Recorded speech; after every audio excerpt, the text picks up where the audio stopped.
Raccoon City has been destroyed, rebuilt, and destroyed again. In comics, in games, in 6 movies with Mila Jovovich, and in one Netflix show that lasted about as long as a liquor fight. And now it's happening one more time. Zach Cregger, the director of Barbarian and Weapons, is bringing Resident Evil back to theaters on September 18, 2026. And this time, he's bringing the game's survival horror pressure back while still building a fast, action-packed nightmare. So before Umbrella opens its doors one more time, we're going to be breaking down 13 facts about the Resident Evil universe, the real lore behind the T-Virus, the company that built it, and the monsters that made this franchise famous, and exactly how they connect to what's coming this September. No fluff, no filler, just the stuff you actually need to know walking into this movie. Fact number 1, Resident Evil started as a survival horror game, not an action franchise. Here's something a lot of casual fans don't realize. The original 1996 Resident Evil game was slow, painfully slow. You had limited ammo, awkward tank controls, and doors that opened with long loading animations, specifically so you'd feel the dread of not knowing what was on the other side. Limited resources, claustrophobic spaces, real consequences for mistakes. That is exactly what Cregger has said he wants back. He has openly stated he is not interested in the action movie version of this franchise that Paul W.S. Anderson built over 6 films. He wants dread. He wants you to feel like you're one bad decision away from dying, the same way the games made you feel in 1996. Fact number 2, the Umbrella Corporation wasn't always evil. On paper, the Umbrella Corporation presents itself to the public as a pharmaceutical and cosmetics company that deals in vaccines, skincare, household goods. Underneath, though, it is the largest bioweapons developer in the world, running viral research through subsidiary labs that have plausible deniability built into their corporate structure on purpose. This matters for the reboot because Cregger has said his version is an original story that runs parallel to the Resident Evil 2 Outbreak, not a retelling of it. So the corporate horror of Umbrella, a company that lets a city die rather than admit what it built, is likely going to be background noise you feel rather than a plot line that gets explained to you in a boardroom scene. Fun fact, in the games, Umbrella's official slogan is, "Our business is life itself," which becomes one of the franchise's darkest pieces of irony once you know what's actually happening in their labs. If you want to know more horror franchise breakdowns before the next big release, hit subscribe. We're pushing toward our first 1,000 subscribers, and every new one generally helps us keep making videos like this one. Fact number 3, the T-Virus doesn't just make zombies. This is probably the biggest misconception casual viewers have.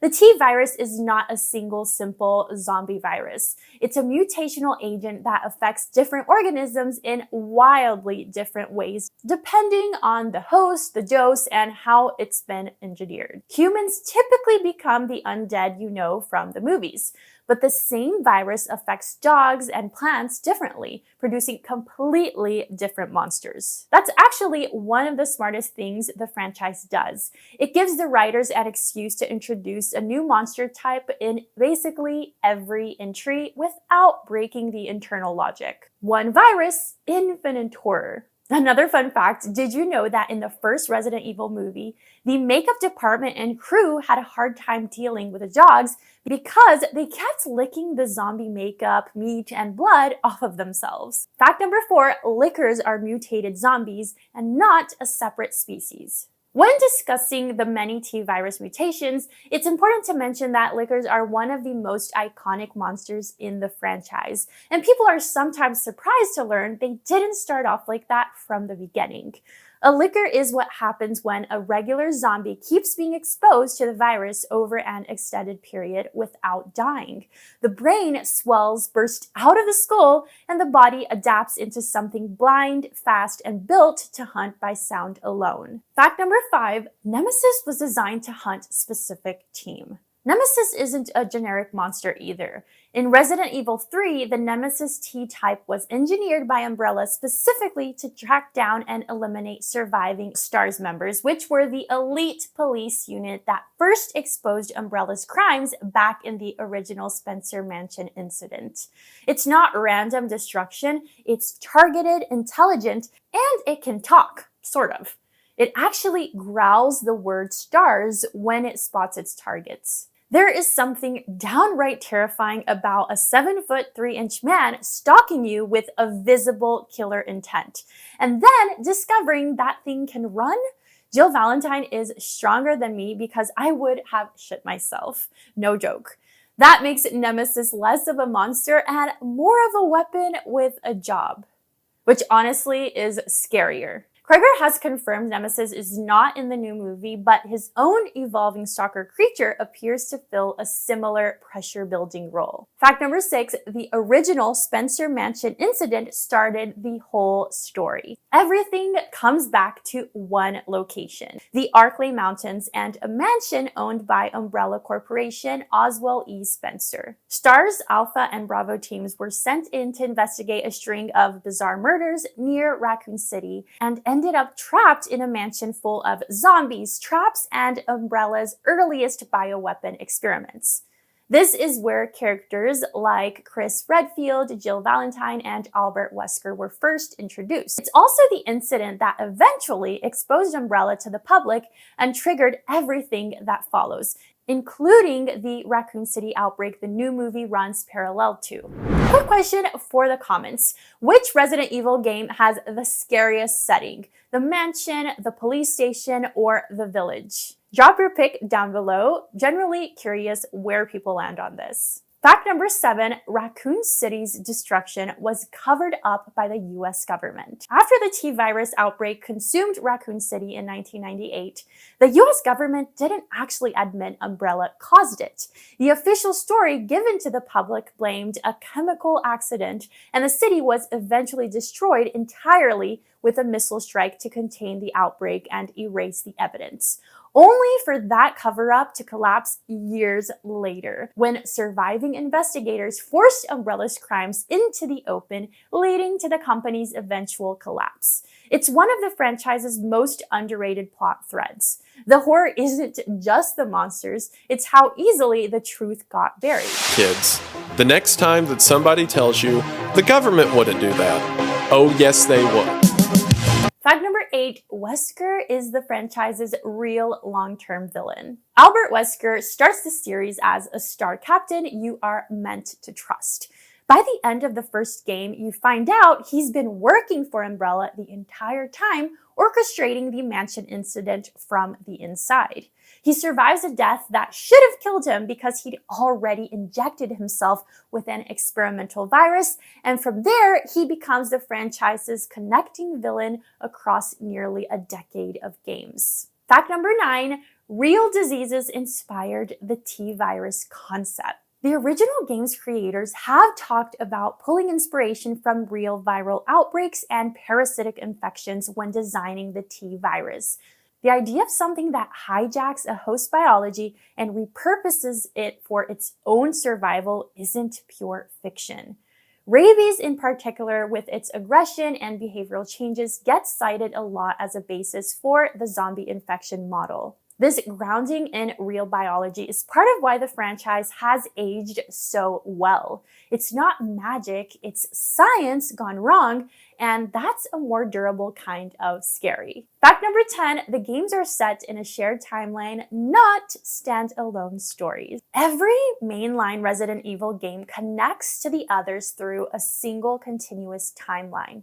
The characters, organizations, and outbreaks carry over from one entry to the next, even if they're decades apart in release. Resident Evil 2 happens roughly 2 months after the original mansion incident, in the same city as the outbreak finally goes public. That's actually the exact window Cregger's Reboot is targeting. His story is described as running parallel to the Resident Evil 2 outbreak, following a new character experiencing the same night from a completely different angle. Fact number 11, Resident Evil 4 changed this series' monsters forever.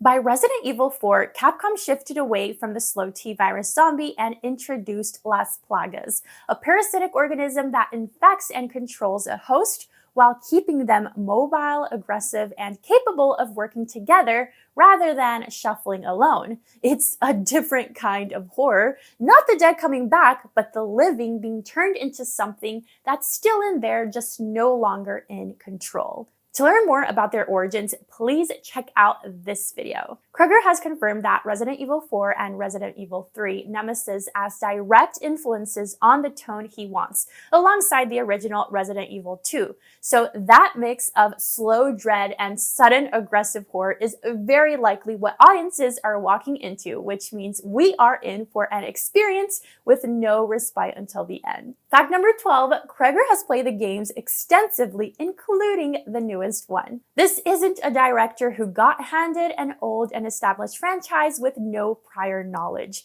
Cregger has talked publicly about being a longtime fan of the series, and reports resurfaced that he'd already finished Resident Evil Raccoon, the newest mainline entry, twice while his film was already in post-production. That level of familiarity is part of why this reboot is being treated differently than the 2021 Welcome to Raccoon City, which struggled both critically and commercially. Cregger has also explicitly stated that he will not use Leon Kennedy or any of the other main characters in the movie. The reason for his decision is that he did not want to steal an established character and drop them into a story that is not their own, hence the entire Brian angle. Fact number 13, the reboot is an original story, not an adaptation of any single game. The biggest thing to understand when walking into this reboot is that this isn't RE2 the movie. It's an original screenplay that takes place during the same outbreak night as Resident Evil 2, following Brian, a medical courier, making an organ transport delivery when the outbreak hits, forcing him to survive Raccoon City from a perspective the games never actually showed you. The first time I watched the trailer, when Brian knocked on the door, it gave me a feeling of deja vu. It felt like I was watching Barbarian when Tess Marshall is about to meet Keith. Cregger has compared the tone to a horror version of A Single Relentless Night of Survival, and early test screening reactions have apparently been comparing it to a horror take on a non-stop chase movie. If that holds up, this could be the first Resident Evil film that actually earns the word horror in its marketing. So that's 13 facts to get you fully caught up before Resident Evil hits theaters on September 18th, 2026. The virus, the company, the monsters, and exactly where this new story is choosing to stand inside all of it. Now, I want to hear from you. Are you all for a Resident Evil movie with zero familiar faces? Or does this need Leon or Jill to actually feel right? Let me know down in the comments below, and if you want more horror franchise breakdowns like this one, the rest of them are right there on the channel. See you in the next one.